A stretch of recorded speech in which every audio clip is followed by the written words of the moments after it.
Hey, peeps. Happy Thanksgiving. Dr. T-Bone here. And we're still working on the Strat. Out here you see it underneath, that's my little test board. I had a piece of wood with some good grain in it. And you can see like all the different shades, like with blue uh, dye. It's kind of almost purplish. It wasn't very blue. It was kind of black. And the red dye, cherry red. And then it kind of gets purpley. Here's with the poly, bringing out all the purpley in the color. And then that was a couple of extra colors. But anyway, I got some wood to test on. And here's the Strat. The Strat is back. All right, so we're going stripe colors on the neck. This is a 96 Strat American. Yeah, I believe it was out of Corona. Or Fullerton, I don't know. But check it out. Fret numero uno. And I'm a little mad there's like some stain got splashed on the headstock, whatever. You see that little stain tripping me out. No big deal. Okay. Fret number 1, original. You can see the grain coming through. You can see the stain. It's aged. I mean, it's a good 20, almost 30 years old. And then you can see, wow, you can see really good.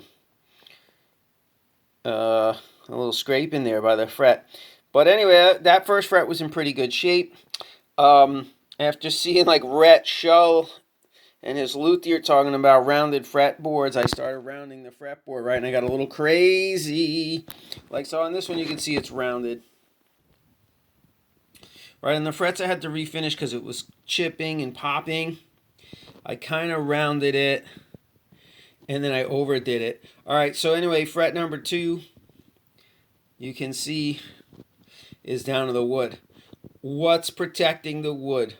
Boiled linseed oil. Now you can see also there's some remnants because I had refinished it like the one below it, fret number 3. Now you can see I pulled up the dye, and it wasn't really dye. It was this poly, not really poly, but let me see, kind of an oil-based Verathane premium wood stain. Spring oak. So with each coat it gets darker. I was able to match the tone, but here I got a little bit anxious, and after the second coat I just put the third coat on real thick to see what happened, and it kind of pulled up, giving me kind of a faux flamed maple effect, and I kind of liked it. Then I realized with the thick stain maybe it doesn't cure as well.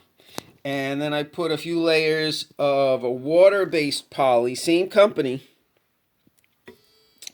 And I got it pretty good. And then we compounded it and buffed it up to a high gloss. Pretty good. Wearing pretty good, right? It did have some string juice and finger juice. I was playing on it a little. It seemed to get dirty pretty fast.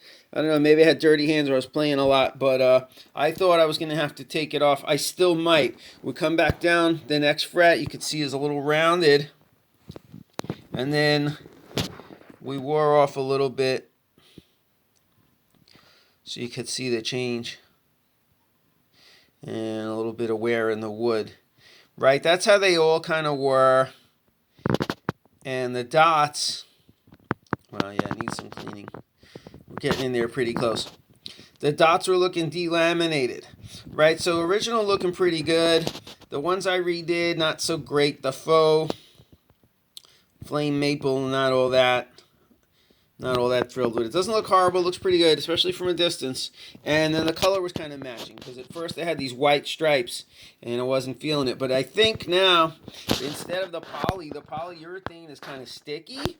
Right, so if I'm running my fingers along the original, I think it was, oh God, what do you call it? Shellac or varnish or, you know, you got to say these words exactly right because every one of them makes a difference, right? And, you know, honestly, when I didn't have the strings on, and now I buffed it. So the originals are pretty slick when you put some wax on them, buff it out, right? This I put boiled linseed oil, was the slickest before I buffed it. I didn't buff on this one, but Once I buffed it, they're really pretty close. They've both been sanded down to 5,000. This one's pretty slick too, but honestly, as I rub my finger across it, it gets stuck. It's more sticky. The wood is the best. I think that's why people go with boiled linseed oil.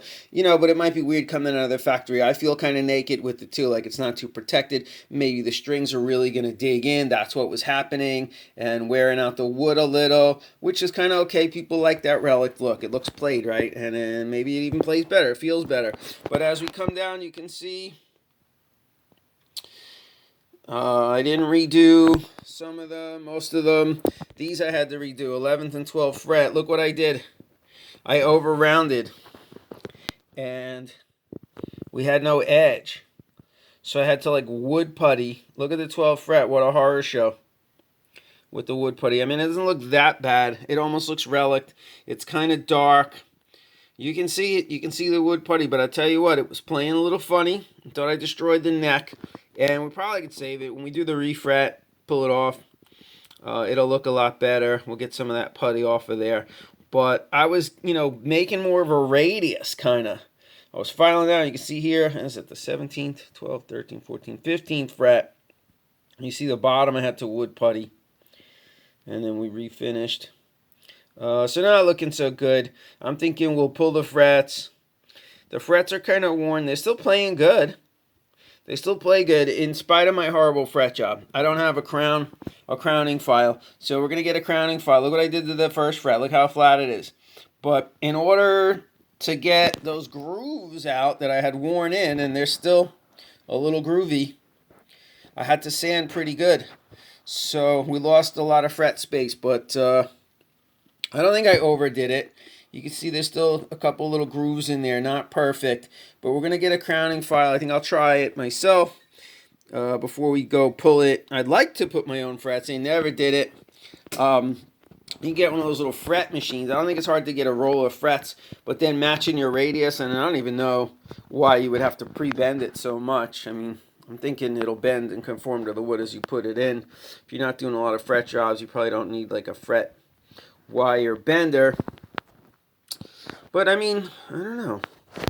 I guess they're not all exactly standard size. You know what I mean? Like, couldn't you just get frets in your radius from Fender or Sweetwater or somewhere? Yep, I bet you can. And so look, the rounding down here in like the 20, not so good, right? And I tried to urethane it, build it back up. We were really successful on the 12th fret, building it back up. It was kind of buzzing here. I rounded it way too much, and so I was getting like a buzz on the 12, no good. And then the strings kind of, not that it happens often, especially on the top, but like on the bottom, right, a couple of times it seemed like if it's too round, it has a tendency to kind of push off the side. So now I built it back up. It's not round, it's square. If anything, it even comes up a little. But I was thinking, oh, scallop it. So anyway, that's better. We don't have to seem to be having that problem. It seems to play well now. It's a player's guitar. Although this 50th anniversary, Fender 50th anniversary should be, is a collector's item. When you modify things like this and that, it can take away from the value.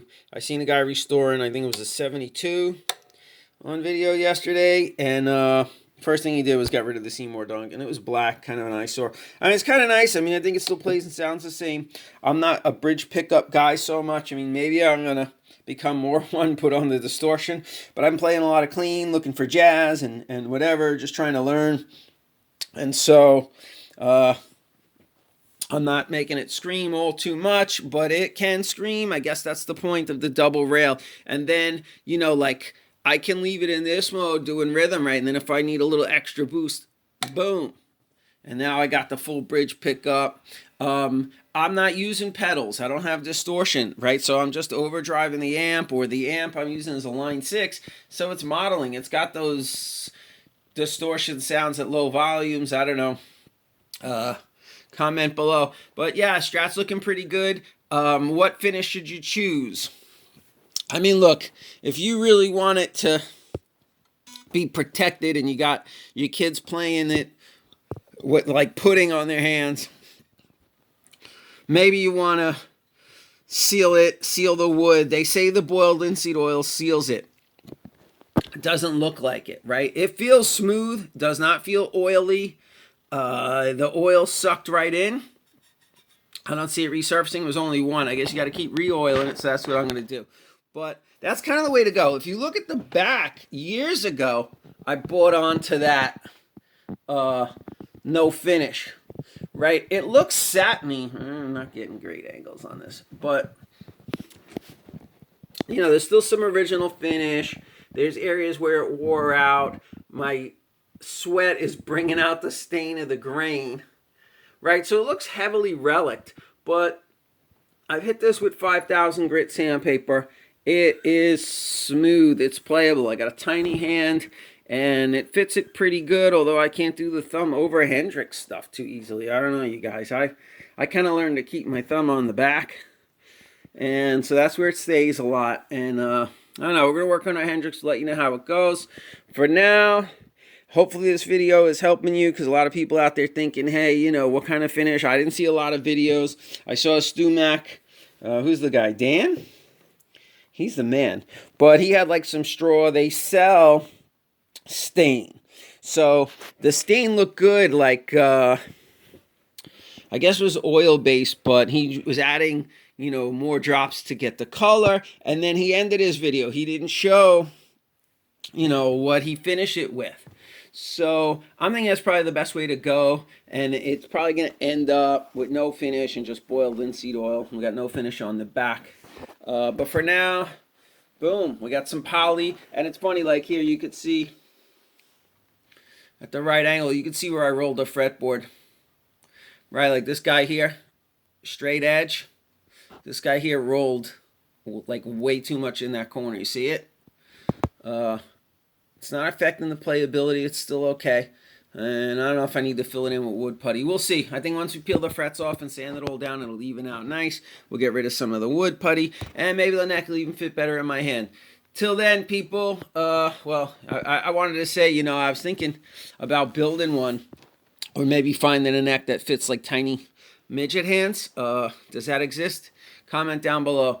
Until then, people, until I build my midget hand guitar, we're going to keep working on this Strat, and maybe the next video will be me playing it. Happy Thanksgiving, peace and love. We'll see you on the next one.